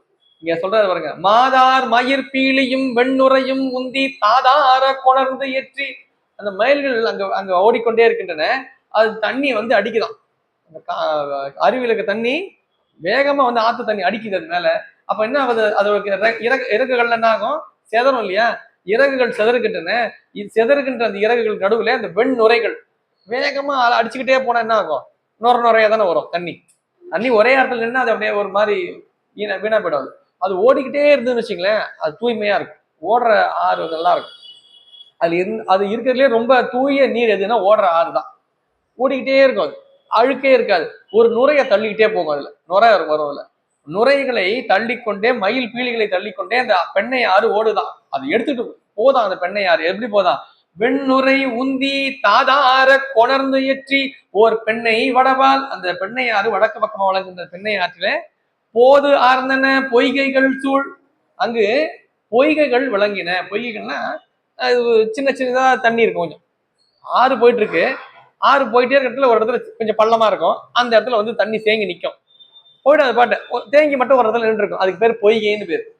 அது அப்படியே தேங்கி அங்கேயே நின்று கொஞ்சம் காலம் வரைக்கும் இருக்கும். அது ரொம்ப காலத்துக்கு அப்படியே தண்ணி தேங்கும். நாளாக நாளாக நாளாக அடுத்த ஆறு அடிச்சுட்டே வரும்போது திருப்பி அங்க தண்ணி தேங்கி நிற்கும், அதுக்கு பேர் பொய்கைன்னு பேர். இருக்கா? தண்ணி இருக்கும் அந்த இடத்துல, அப்படியே இருந்துகிட்டே தான் இருக்கும். எப்படி தேங்குதுன்னு தெரியும், ஆனா தேங்கி எப்பவுமே இருந்துட்டு இருக்கும். அதில் நீராடலாம். அப்படிப்பட்ட பொய்கைகள் சூழ்ந்து விளங்கின. ஆறு அதிகமா ஓடிக்கிட்டே இருந்தாதான் அங்க பொய்கையே வரும். அது சொல்றாரு, பொய்கைகள் பொய்கைகள் சூழ் போதார்ந்தன. பொய்கை, அந்த பொய்கையில போதுகள் விளங்கின. போதுன்னா மலர்களுடைய ஒரு பருவம். போது என்பது மொட்டுக்கு முன்னாடி, அது போது, முகை, மொட்டு, அப்புறம் தான் மலர். முதல்ல போதுதான். அங்க போதுன்னா மலர்கள் மலர் தொடங்குவதற்கு முன்பாக இருக்கின்ற பருவத்தில் இருக்கின்ற மலர்கள் எல்லாம் பொய்கைகளில் விளங்கின. அப்படிப்பட்ட பொய்கையை உடைய தலம் தான் துறையூர் என்கின்ற தலம். அந்த துறையூர் தலத்தில் விளங்குகின்ற பெருமானே, எனக்கு தவநெறியை வேண்டும் அப்படின்னு கேட்கிறார். தவநெறி கேட்கும் போது இங்க என்ன சொல்றாரு பாருங்க, நாதா. நாதா என்றால் எனக்கு எனக்கு வேறு யாரும் தலைவர் இல்லை, எனக்கு நீர்தான் தலைவர், எனக்கு நீர்தான் என்னை ஆட்கொண்டவர். அவனுக்கு நாதன் பேர். நாதன் என்றால் அவன் தான் ஓசையை அவருக்கு உணர்த்துபவனுக்கு பேர் தான் நாதன். நாதத்தினுடைய தலைவனுக்கு பேர் என்ன? நாதன். நாதன்னா என்ன? ஓசை, ஒலி இல்லையா? தனக்கு பெரும் ஆட்கொண்டு தனக்கு பெருமான் ஒரு ஒலியை தந்தான். ஒலினா வேற என்ன? ஒரு மந்திரத்தை தந்தான். என்ன மந்திரம்? அவனை வழிபடுகின்ற அந்த நிலையை தந்தான். அதுக்கு பேர் என்ன? ஒவ்வொரு ஆன்மாவுக்கும் ஒரு மந்திரத்தை பெருமான் உணர்த்துவார். குருவருளாக எழுந்தருளி, குருவா எழுந்தருளி பெருமான் ஒவ்வொருக்கும் உணர்த்துவார். அந்த உணர்த்துகின்ற ஒலி இருக்கு இல்லையா, அதுதான் ரொம்ப முக்கியம். ஏதோ ஒன்று சொல்லுவார் சாமி, அவருக்கு சொல்லிட்டு போயிருப்பார். என்ன சொல்லிருப்பார்? எதையோ ஒன்று சொல்லிட்டு போயிருப்பார். அது என்னன்றத சொல்லலாம், ஆனா அதனால அவருக்கு பிரயோஜனமா இருக்குமே. எனக்கு என் குருநாதர் ஒரு மந்திரத்தை உபதேசம் செய்தார். ஒரு மந்திரம், அது என்ன மந்திரம்? நான் என்ன சொல்லிடலாம் அவங்க கிட்ட, அது மந்திரம் என்ன. ஆனா அது உங்ககிட்ட சொல்றதுனால மந்திரமா இருக்குமானா இருக்காது. அவர் என் காதுல சொல்ற வரைக்கும் தான் அது பேர் மந்திரம். அது எனக்கு வரைக்கும் தான் மந்திரம், அடுத்தவங்களுக்கு அது சொல்லாதான் இருக்கும். ஏன் மந்திரம்? ஏன்னா அது ஒலி குறிப்புடையது. குருநாதர் ஒரு ஒலியோடு சொல்லியிருப்பார். அந்த ஒலியை நம்மளால சொல்ல முடியுமா? நம்ம மிமிக்கிரியா பண்ண முடியும்? அவரை சொன்ன மாதிரியா? சொல்ல முடியாது. அந்த ஒலி இருக்கு இல்லையா, அதுதான் நாதம். மந்திரம் என்பது ஒண்ணுதான், சிவாய நம்ம தான் மந்திரம். அந்த மந்திரத்தை தான் எல்லாருக்கும், எல்லா குருநாதரும் எல்லா சீடனுக்கும் சொல்லுவார். ஆனா எப்படி சொல்லுவாரு? அந்த சீடனுக்கு எப்படி புரியணுமோ அப்படி சொல்லுவார். அந்த ஒலி இருக்கு இல்லையா, அந்த ஒலி என்பது அவருக்கு மட்டும்தான். ஒவ்வொரு உயிருக்கும் பெருமான் ஒவ்வொரு நாதமாக விளங்குகின்றான். நாதா உனை வேண்டிக் கொள்வேன் தவநெறியே, கொய்யா மலர் கோங்கு மலர் கோங்கோடு வேங்கையும் சாடி செய்யார கொணர்ந்து ஏற்றி ஓர் பெண்ணை வடவால் கொய்யா மலர் கோங்கு. கோங்கு மலர், கோங்கு மலர், வேங்கை மலர், இதெல்லாம் பாத்தீங்கன்னா அதெல்லாம் பறிக்க வேண்டிய அவசியம் இல்லை, அப்படியே விழுந்துரும். அதான் கொய்யா மலர். அது கொய்யா மலர்னா அது மலர், அது எடுக்க வேண்டாம், நீ பறிச்சு எடுக்க வேண்டாம், அதுவா விழுந்து வந்துடும், வெளியே விழுந்துடும். கோங்கு மலர், வேங்கை மலர், அந்த மலர்களை எல்லாம் அடித்து கொண்டு செய்யார கொணர்ந்து ஏற்றி, அது பெண்ணையாறு அதை எல்லாவற்றையும் அடித்து கொண்டே செல்லுகின்றன. அப்படிப்பட்ட தளத்தில் பெண்ணை ஆற்றின் வடபக்கம் விளங்குகின்ற துறையூர் தளத்திலே யாரெல்லாம் விளங்குறாங்க? மையார் தடங்கன் கண்ணியர் ஓடும் மை தீட்டிய பெண்கள் அந்த தளத்திலே விளங்குகின்றார்கள். நடனமாடுகின்ற பெண்கள் யார் கை கண்ணில் மை வச்சிருப்பா? நடனமாடுகின்ற பெண்கள் கண்களிலே மை தீட்டி கொண்டிருப்பார்கள். மையார் தடங்கண்ணியரோ கண்ணியர் ஆடும் துறையூர் ஐயா உனை வேண்டிக் கொள்வேன் தவநெறியே. ஐயா, இந்த ஐயா என்ற சொல் எல்லாவற்றுக்கும் மேலான ஒரு சொல் எதுனா ஐயா தான். ஐயா என்றால் எல்லாவற்றுக்குமே மேலான, இந்த உலகத்துல அதுக்கு மேல ஒரு சொல்லே கிடையாது. எல்லாவற்றுக்கும் மேலாக பெருமானை நாம் ஒரு சொல்லால் குறிக்க வேண்டும் என்றால் அது ஐயா. ஐ என்கின்ற சொல் தலைவன் என்பதை குறிக்கும். ஐயா என்றால் தலைவனே என்று அழைப்பதாக இருக்கும்.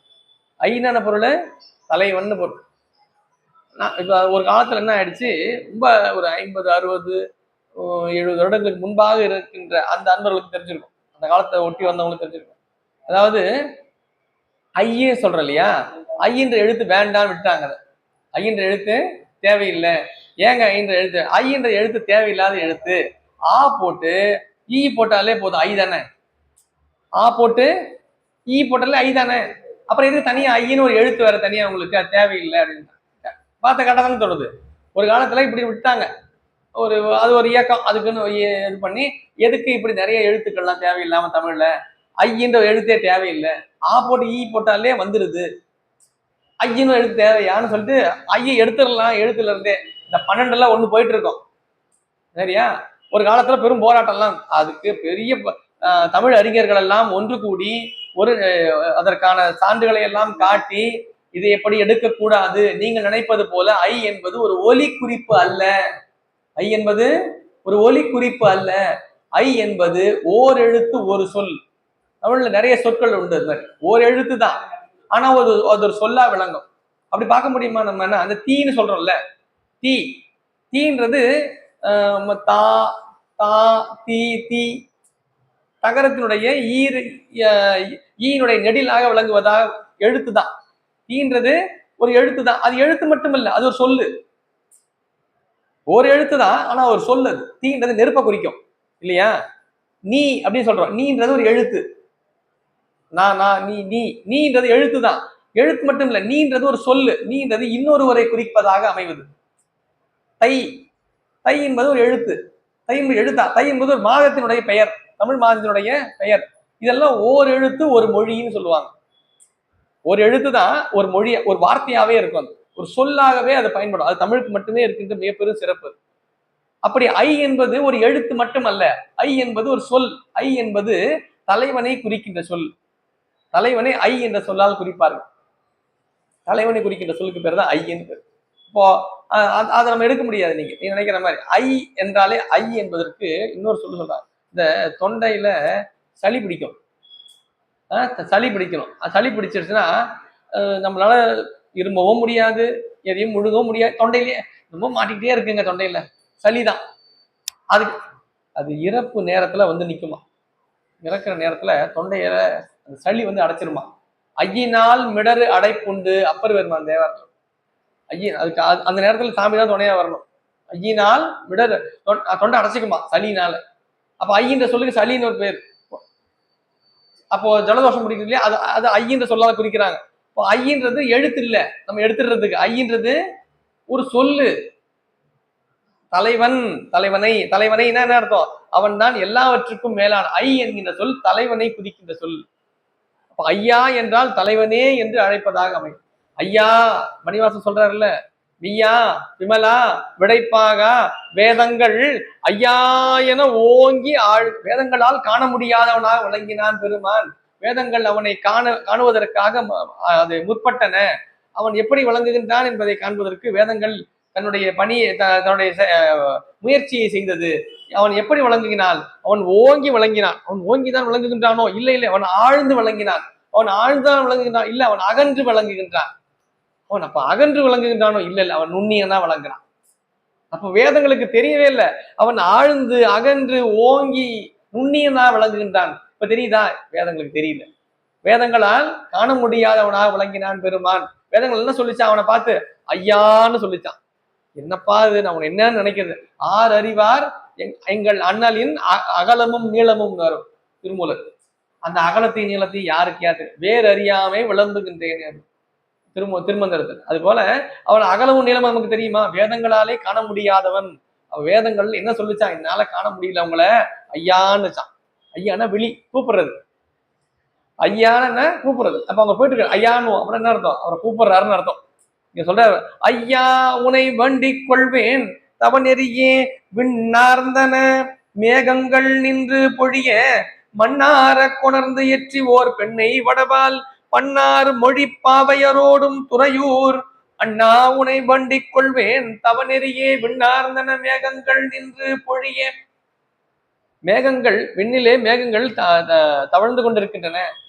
அந்த மேகங்கள் எல்லாம் என்ன ஆகுது, எல்லாம் ஒன்றாக ஒன்றாக இடித்து கொண்டு அந்த மேகங்கள்லாம் மழையை பொழிவதற்கு பக்குவத்தை பெற்று மழையை பொழிந்தன. அந்த மழையில மண்ணை எல்லாம் சேர்த்து கொணர்ந்து கொண்டு பெண்ணையாறு வேகமா வந்துகிட்டு இருக்கான். அந்த பெண்ணையாறு வடக்கு பக்கமாக ஓடுகின்ற அந்த தளத்திலே அடியார்கள் விளங்குகின்றார்கள். எப்படி விளங்கினார்களாம், பன்னார் மொழி பாவையர் ஆடும். பாவைன்னா பெண்கள். பெண்கள் பண்ணோடு பெருமானை வழிபாடு பண்ணினால் அவனை ஏற்றி வழிபாடு செய்பவர்களாக தலத்து பெண்கள் விளங்கினார்கள். பன்னார், பன்னார்னா நம்ம திருமுறைகளை எல்லாம், தேவாரம் திருமுறைகளை எல்லாம் எப்படி பாடணும், பண்ணோடு பாட வேண்டும். பண்கள்ல அது பயிற்சி பெற்று பண்ணோடு எப்படி பாடுவது என்பதை பயிற்சி பெற்று அந்த பயிற்சியிலே அந்த பாடல்களை எல்லாம் பாடுகின்ற அடியார்களாக விளங்கினார்கள். யார்? பெண்கள்லாம். பன்னார் மொழி பாவையர் மொழி அவர்கள் பண்ணாலேயே பெருமானை வழிபாடு செய்பவர்களாக விளங்கினார்கள். அப்படிப்பட்ட பெருமக்கள் விளங்குகின்ற தலத்திலே என்ன தலம்? துறையூர் என்கின்ற தலம். இந்த தலத்திலே பெருமானே அண்ணா அண்ணா அப்படின்ற சொல்லு என்னன்னா, அண்ணல் ஒரு சொல்லு கேட்டு போனாம. அண்ணல் அண்ணல் என்றால் நெருக்கமான மேலானவர்னு பொருள். அண்ணான்ற சொல்லல, அண்ணன் சொல்றல. அண்ணன் அண்ணன்னா யாரு? ஒருத்தர் இருக்காரு, இன்னொருத்தர் இருக்காரு. இவர் அவரை பார்த்து அண்ணான்னு கூப்பிடுறாரு. அப்படின்னா என்ன அர்த்தம்? எனக்கு மேலானவரேன்னு பொருள். அண்ணான்ற சொல்லு சகோதரருக்கு மட்டும் குறிக்கிற சொல்லு இல்ல. அண்ணான்ற சொல்லு பெரியோரை குறிப்பது. எனக்கு பெரியவராக விளங்குவர அண்ணான்னு சொல்லும். இதுல கூட பாத்தீங்கன்னா அந்தணர்கள் பிராமணர்கள் பாத்தீங்கன்னா அவங்க இல்லத்துல அவங்க பெண் மக்கள் அவனோட கணவரை அண்ணான்னு தான் கூப்பிடுவாங்க. அண்ணானா மேலானவர்னு பொருள். அண்ணானா மேலானவர். அதனால பெருமானுக்கு அண்ணாமலை என்பது எல்லாவற்றுக்கும் மேலானவன் அவனே. ஆனா அண்ணாமலை இங்க சொல்றாரு. அண்ணா அவன் எல்லாவற்றுக்கும் மேலானவனா விளங்குகின்ற பெருமானே, நான் உன்னிடத்திலே வேண்டிக் கொள்வது தெரியுமா? அவநெறியைத்தான். அண்ணல் என்பது என்னுடைய விழிதான் அண்ணா. மேன்மைக்குரியவர், மேலானவர் என்று பொருள். இவருக்கு மேல யாரும் கிடையாது. அவர் தான் அண்ணான்னு சொல்லுவோம். இப்போ நம்ம ஒருத்தரை பார்த்து அண்ணான்றோம்னா அவருக்கு மேல இன்னொருத்தர் இருப்பாரா? இன்னொருத்தர் அவர் தான் அண்ணான்னு சொல்லுவோம். அவருக்கு மேல அவங்க அப்பா தான் இருப்பார். அவரை தான் நம்ம என்ன சொல்லுவோம்? அண்ணானு. அந்த அண்ணா என்பது பெரிய எல்லாவற்றுக்கும் மேலாக விளங்குகின்ற பெருமானே. அண்ணல் இந்த மகாத்மா அண்ணல் காந்தியடிகள் அப்படி போடுவாங்க. அண்ணல்னு சொல்லிட்டு பேரெல்லாம் போடுவோம். அண்ணல்னா மேலானவர், போற்றுதலுக்குரியவர், மதிப்பிற்குரியவர் என்று பொருள். இங்க சொல்றார். அண்ணா உனை வேண்டிக் கொள்வேன் தவநெறியே மாவாய் பிளந்தானும் மலர் விசையானும் ஆவா அவரு தேடி திரியும் தலம் அந்தார் பூவார்ந்தன பொய்கைகள் சூழ் துறையூர் தேவா உனை வேண்டிக் கொள்வேன் தவநெறியே. இவரும் நம்ம ஞானசம்பந்த பெருமானை போல ஒரு செய்தியை பதிவு பண்ற. என்னன்னா, ஞானசம்பந்த பெருமான் ஒவ்வொரு பதிகத்தினுடைய 10வது 9வது பாடல்ல ஒரு செய்தி சொல்வார். திருமாலும் இரமனும் அடிமுடி காணாமல் தேடினார்கள். அதே மாதிரி செய்தி இவரும் நம்முடைய சுந்தரமூர்த்தி அந்த ஃபார்மேட் எடுக்கிறார். அதே மாதிரி ஸ்ட்ரக்சர்ல பாடல் வைக்கிறார். மாவாய் பிளந்தானும் மலர் விசையானும் மாவாய் பிளந்தானும்னு ஒரு செய்தி.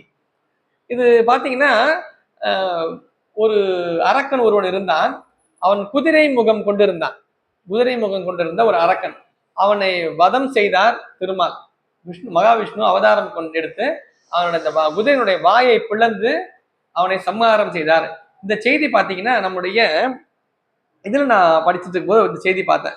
இதே சொல்ல அப்படியே பயன்படுத்துறாரு நம்ம திருப்பாவையில. ஆண்டாள் திருப்பாவை நம்ம திருப்பாவை மார்கழி வருது இல்லையா? மார்கழி நம்ம எல்லாம் படிப்பு பாருங்க. இதே செய்தியை பயன்படுத்துறாங்க. நான் இது எங்கேயோ பார்த்திருக்கேன்னு யோசிச்சு பார்த்தேன். அப்புறம் பார்த்தாதான் இதுல தெரிஞ்சுது. ஒரு நிமிஷம்.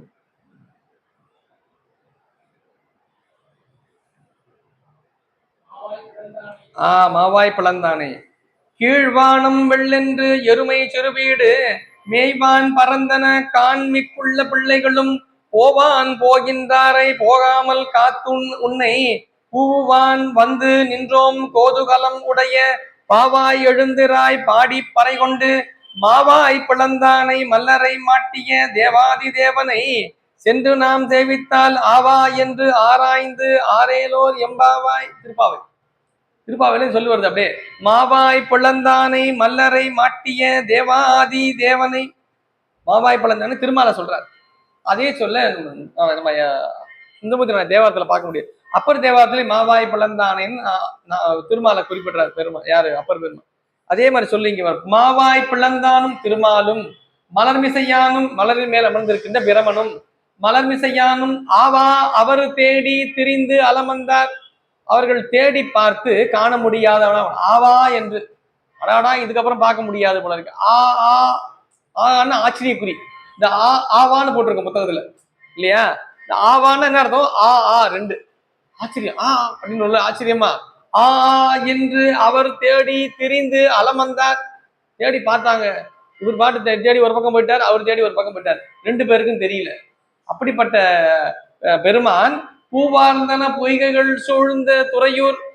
அப்படி திருமாலும் பிரமனாலும் காண முடியாதவனாக விளங்கிய பெருமான் திருத்துறையூர் என்கின்ற தலத்திலே பொய்கைகளும் மலர்களும் சூழ்ந்து இருக்கின்ற இந்த தலத்திலே பெருமான் விளங்கினான். அப்படிப்பட்ட பெருமான் அவனிடத்திலே தேவா உனை வேண்டிக் கொள்வேன். இந்த துறையூர் தலத்தில் விளங்குகின்ற பெருமானே, தேவா என்றால் எல்லா தெய்வங்களுக்கும் மேலாக விளங்குகின்ற தெய்வமே.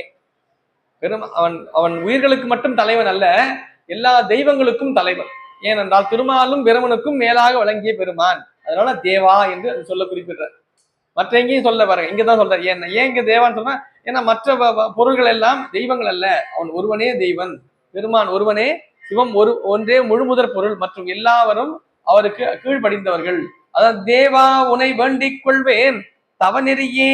அடுத்தது செய்யார் கமல மலர் நாவலூர் மன்னன் கையால் தொழுது ஏத்தப்படும் துறையூர் மேற் பொய்யா தமிழ் ஊரன் உரைத்தன வல்லார் மெய்யே பெறுவார்கள் தவ நெறிதானே. செய்யார் கமல மலர் நாவலூர் மன்னன்.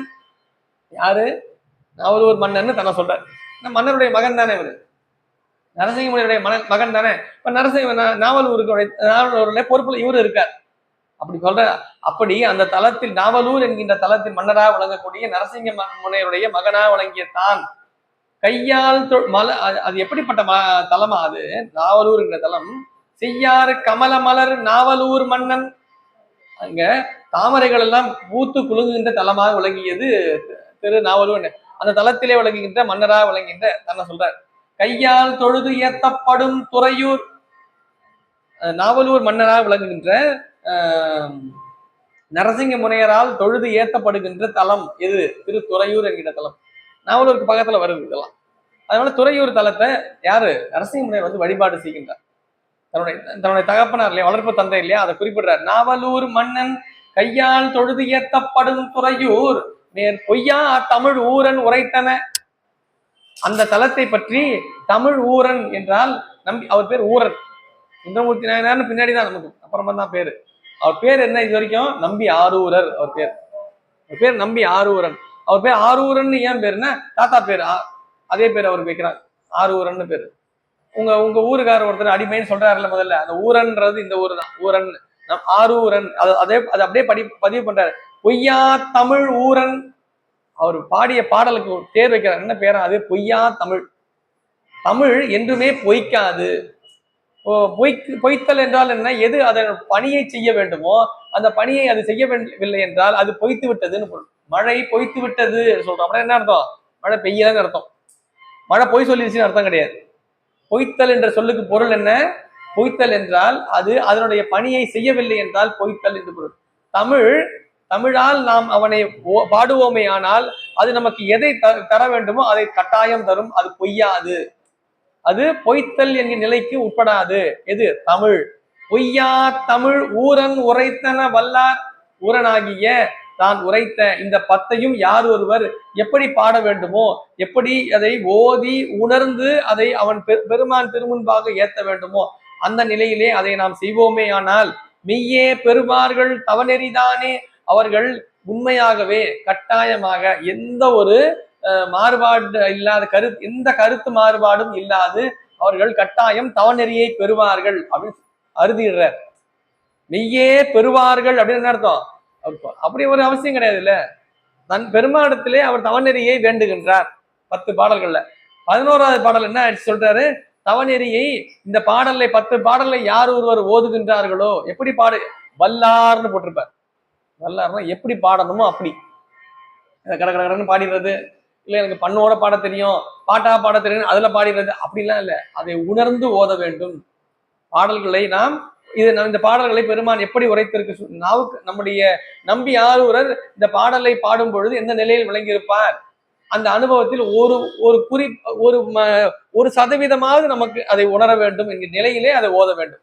அப்படி ஓதுவோமே ஆனால் நாம் கட்டாயம் தவநெறியை பெறலாம் அப்படின்னு யார் சொல்றா? நம்பி ஆரூரர் சொல்றார். ஏன்?